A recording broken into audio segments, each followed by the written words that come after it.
What's up, world? I'm Cameron McKinney, and this is Pop Culture Spotlight, a podcast about my 5 favorite performances and top 10 movies of the year 2025. That's right, on this bonus episode of the podcast, I'm giving you my year-ends list of my 5 favorite performances and top 10 movies of the year. So let's get right into it. Let's start with my 5 favorite performances. At number 5, I give you Javier Bardem in F1 playing Ruben. It's really hard to play a supporting role in a movie and still feel like a movie star, and Bardem does that. He's my favorite thing about the movie. I watched the movie for Brad Pitt. I like the movie because of Javier Bardem. At number 4, you have Rachel Brosnahan as Lois Lane in Superman. This year was a good year for performances in superhero movies. None better than Brosnahan. It's the thing I was concerned about the most going into this film,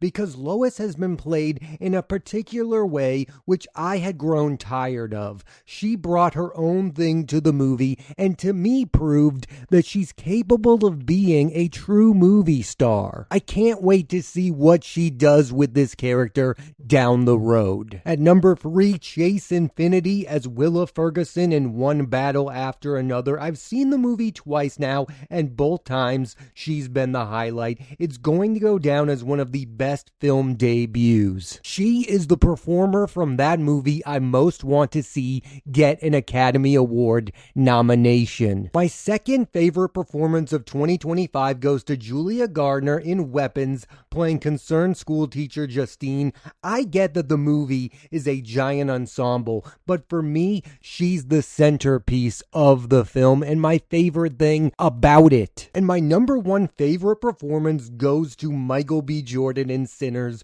who plays both of the Smokestack twins. He absolutely carries the movie, and I've thought of him as a great actor for a long while now. Glad to see people finally getting on board. It would be absolutely insane if he does not get his first ever Oscar nomination for this performance. In my book, he should be getting his 3rd Oscar nom after Creed and Black Panther. Michael B. Jordan is more than a movie star. He's also a really good actor. So one more time, my 5 favorite performances of the year 2025. Javier Bardem in F1, Rachel Brosnahan in Superman, Chase Infinity in One Battle After Another, Julia Garner in Weapons, and Michael B. Jordan in Sinners. Moving on, here's my top 10 films of 2025. At number 10, Jesse Armstrong's Mountainhead. Over the years on this podcast,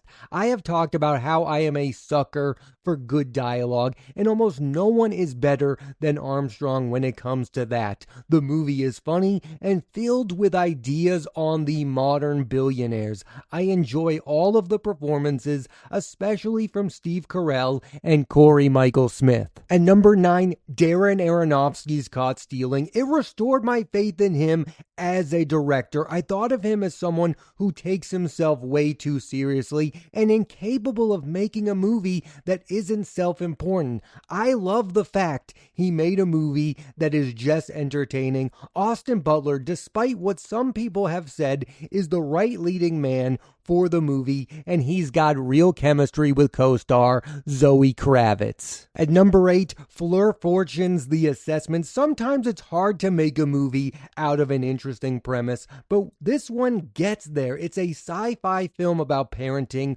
with 3 great leads at the center: Elizabeth Olsen, Himesh Patel, and Alicia Vikander. The final scenes between Elizabeth Olsen and Vikander are what makes this movie so special to me, and is why most people should end up watching this film, to see 2 of the better actresses go head to head against one another. At number 7, I have Steven Soderbergh's Black Bag, a movie that just knows what to do with giant movie stars in Cate Blanchett and Michael Fassbender, and there's also a great supporting turn from Marissa Abella. Nobody knows how to make movies quite like Steven Soderbergh. My number 6 movie of 2025 is Clint Bentley's Train Dreams, a movie best described as a grand epic about a regular guy. It's in the running for the best looking movie of the year, and Joel Edgerton gives one of the best performances of the year in it. We are now down to my top 5 movies of 2025. Coming in at 5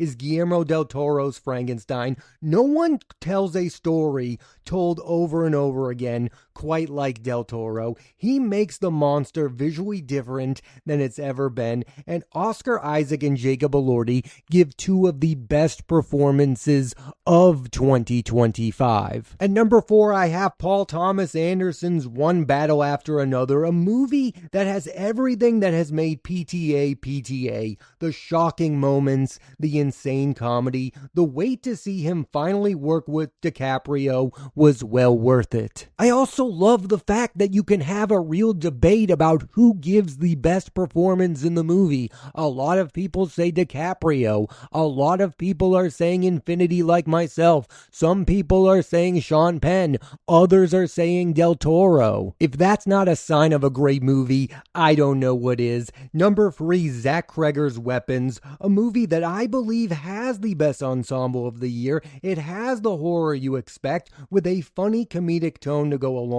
with it. I am fully on board with Cregger as a filmmaker moving forward. My number 2 movie of 2025 is Ryan Coogler's Sinner. This is someone who knows how to give audiences what they want and still deliver moments you don't see coming as a director. I also love the fact that you can watch it as just a vampire horror movie or watch it for the deeper meaning behind it. You can do both things. And finally, my number 1 movie of the year 2025 is Danny Boyle's 28 Years Later. This is also the biggest surprise of the year for me. I have always really liked 28 Days Later, but wasn't expecting that much out of this movie. Its success has to do with 2 people, Danny Boyle, who brought real energy and life into the movie as the director, and screenwriter Alex Garland, who I believe is the best writer working today. One final time, here's my top 10 movies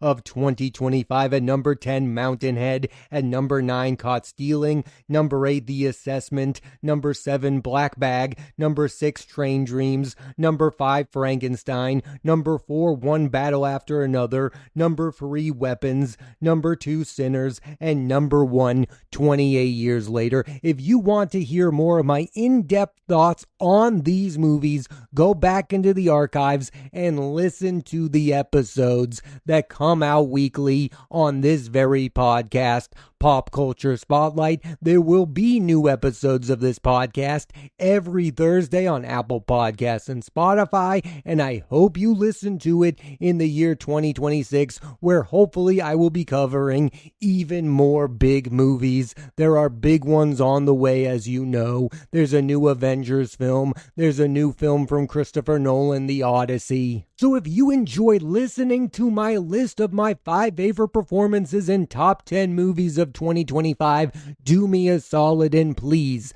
rate, review, and subscribe.